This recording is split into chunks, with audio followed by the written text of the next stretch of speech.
Para pemuda Gereja Protestan Injili Nusantara di Kota Sekayu melakukan persiapan guna menyambut perayaan Natal. Dikarenakan mulai dari sore hingga malam, para jemaat gereja tersebut berdatangan untuk merayakan Hari Raya Natal.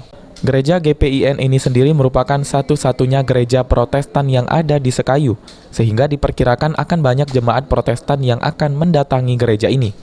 Selain menyiapkan pohon Natal dan membersihkan meja kursi untuk jemaat yang hadir, para petugas juga menyiapkan alat protokol kesehatan bagi para jemaat yang datang. Pendeta Mansyukur Warubu menjelaskan, saat ini pihak gereja sudah mempersiapkan perayaan Natal.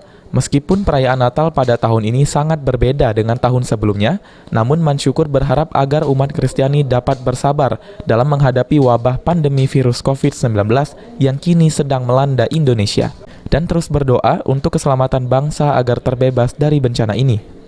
Ya, tentunya sih kalau berbicara tentang pelaksanaan Natal tahun ini ya sedih sih sebenarnya, karena memang tidak seperti yang tahun-tahun sebelumnya.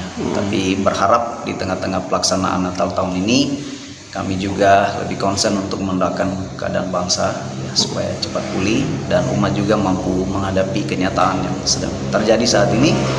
Untuk menghadapi wabah COVID-19 ini, ya memang mau tidak mau umat yang kami layani juga pasti beberapa mereka keluarga yang mengalami kemunduran dari segi ekonomi. Jadi lewat perayaan Natal ini kami rindu menyadari bahwa Tuhan tak pernah meninggalkan mereka dalam keadaan apapun.